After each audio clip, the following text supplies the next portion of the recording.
What is up, all of my beautiful dudes and dudettes? As of recording this past weekend, I went to YCS London, one of the 3 locations of the 250th YCS tournament that took place around the world. After talking it over with quite a few friends, doing some deck theory and testing, I came up with what is probably the best dual terminal deck that I could take to the tournament, and that was Naturia. But not Naturia Runic or Naturia Ishizu or anything of that sort. I decided to take Naturia P.U.N.K, and in the side deck, I made a crazy decision after talking it over with some people and seeing how it would work and messing around with the ratios, and came up with the idea of running a 12-card Kashtira engine in my side deck. So let's hop right into the deck profile, but before we do, please do not forget to like, subscribe, and hit that notification bell. And stay until the end because I will be giving an announcement of how I will be doing combos going forward. We will start with the main deck. I went with triple Mole Cricket, 1-1-for-1, and 2 Naturia Camellia. So the 1-for-1 is what I replaced my 3rd Camellia with. I figured that I wanted to run 4 Mole Cricket and 2 Camellia instead of 3 and 3. Mole Cricket, the summon of a Mole Cricket will result in, at minimum, if that is the only playable card in your hand, Naturia Beast with a Mole Cricket that is special summoned from the grave. 1-for-1 helps bring that from 3 Mole Cricket in deck to 4 Mole Cricket in deck. Next, I ran triple Sacred Tree, triple Blessing, which is the most important card in this entire deck. The existence of Naturia Blessing alone is why I run the Naturia deck.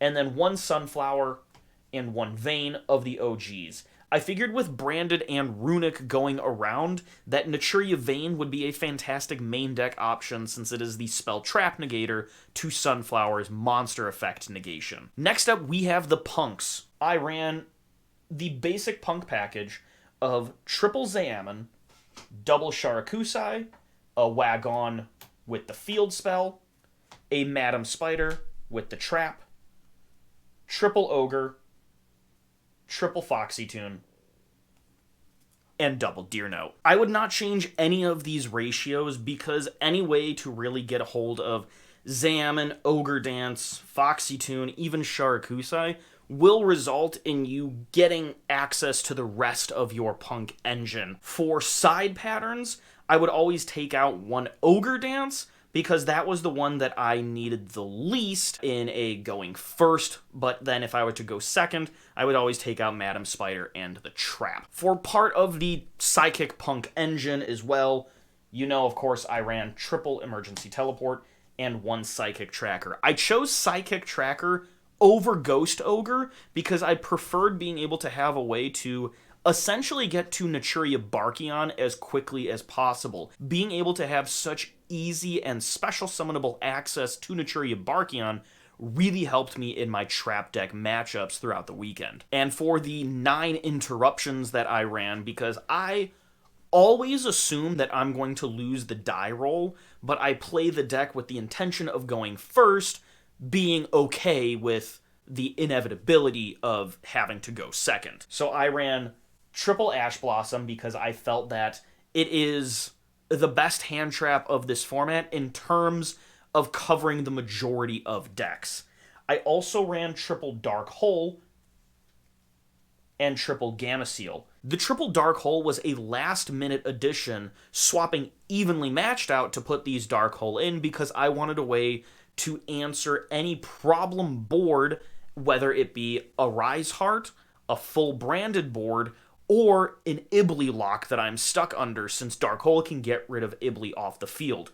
Gamma Seal in the main was by far one of the best choices that was given to me. Shout out to Josh, otherwise known as Bean Soldier, for convincing me to run these 3 Gamma Seal in the main. I might main deck Kaijus from now on because of the success that I saw with Gamma Seal. For the extra deck, of course, I ran 1 Naturia Beast and 1 Naturia Barkion. For the P.U.N.K cards, I ran double Rising Carp, 1 Jam Dragon Drive, and 1 Amazing Dragon.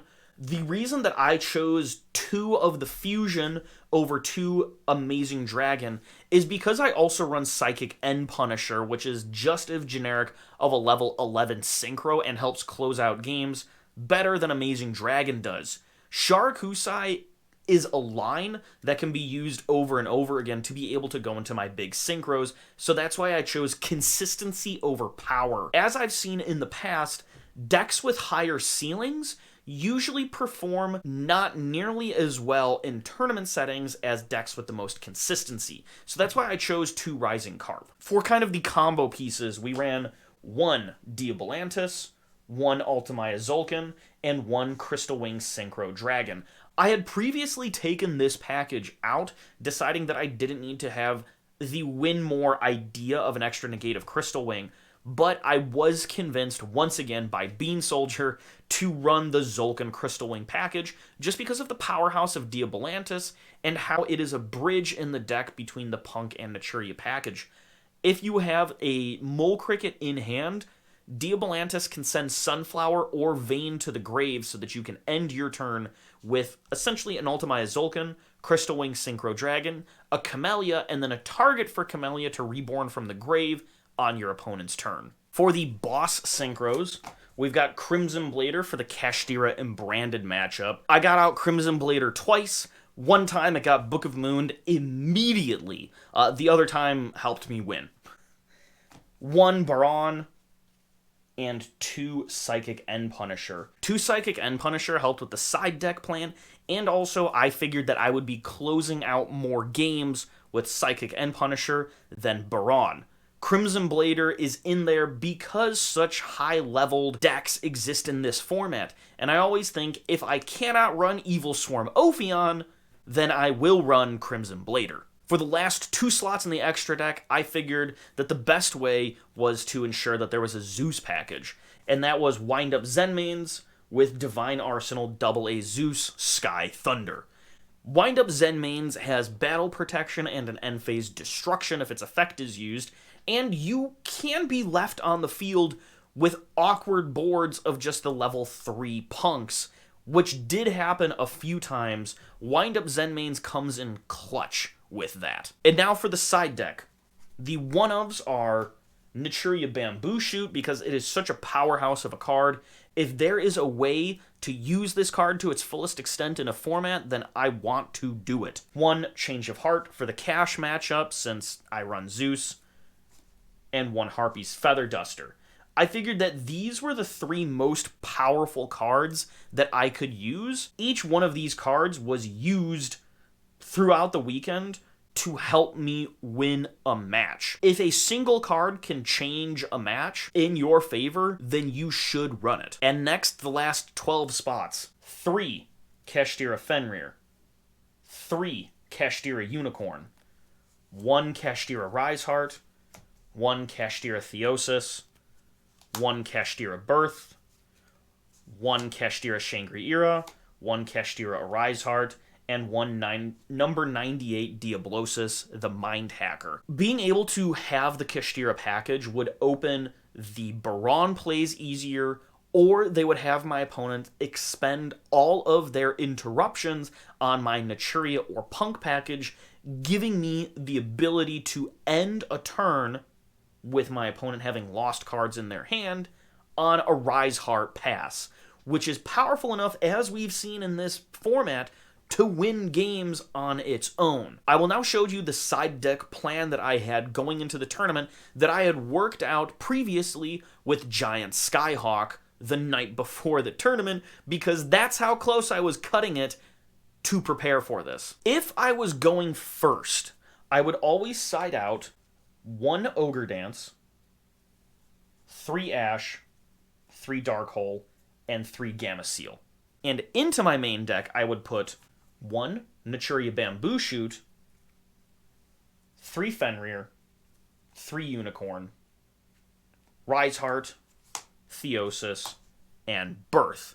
And then in my extra deck, I would usually take out Zenmains, Sky Thunder, and 1 Psychic End Punisher to put in Mind Hacker, Riseheart, and Shangri-Ira. If I was going second, I would take out Dangerous Gabu and Madam Spider, and I would just put in Change of Heart and Harpy's Feather Duster. So that's it. I hope that you guys enjoyed it, and please, like I said earlier, do not forget to like, subscribe, and comment down below. If you would like to see the combos for this deck, please visit my Patreon in the link down below. I'm going to start putting my combo videos, starting with this deck profile, onto my Patreon. With every deck profile, I will be putting the combos exclusively for my patrons. Thank you so much for watching, and I hope that you guys have a fantastic day. I'll see you around.